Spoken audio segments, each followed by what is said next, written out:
bạn quay trở lại kênh Giang Ky Sư, mình chia sẻ bạn cảnh Kubota đi xe này luôn.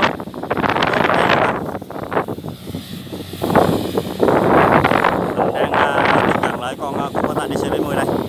Và phía bên kia xa xa thì có một chiếc xe kéo nữa các bạn.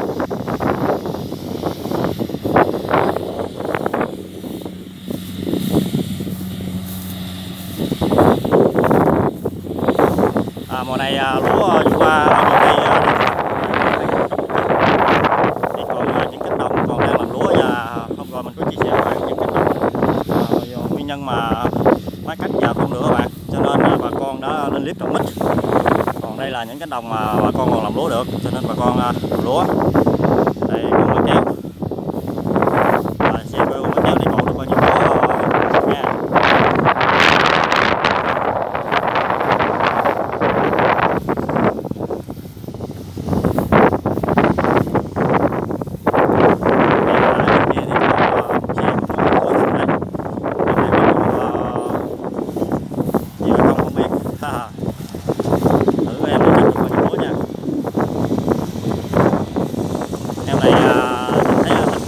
Dám một gương em ở bên kia các bạn.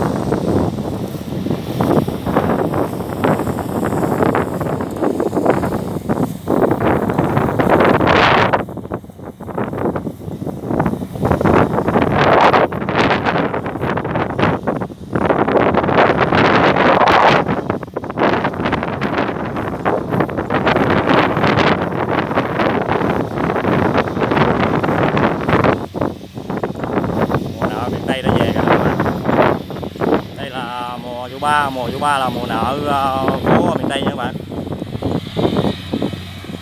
Vụ qua lúa thấp, nhập giá thì cao, nên đây chính là mùa nợ mà con nông dân miền Tây sợ nhất.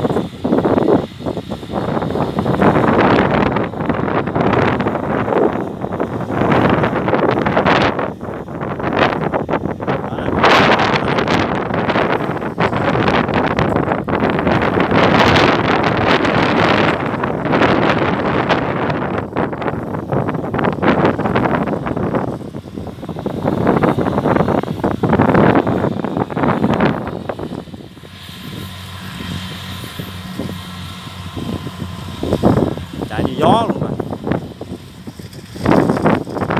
Chạy thì sợ.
Có những chú chim nữa các bạn, chim bay, chim én đang bay lượn để ăn những cái con gầy. Thì lúa chín nó có gầy, cho nên những chim đang bay lượn để ăn gầy các bạn. Chim én.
mấy cái ô ở ngoài giữa đồng vậy là không có chuột các bạn. Lúa cũng là tương đối túng mà không có chuột.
Xa xa kìa, còn 3 làng chài nữa các bạn.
Còn máy kéo này nó đơn giản mấy các bạn. Cái máy kéo kia nhìn đẹp đẹp, còn máy kéo này tháo ra trơn tôi lũi à, nhìn nó đơn giản ha.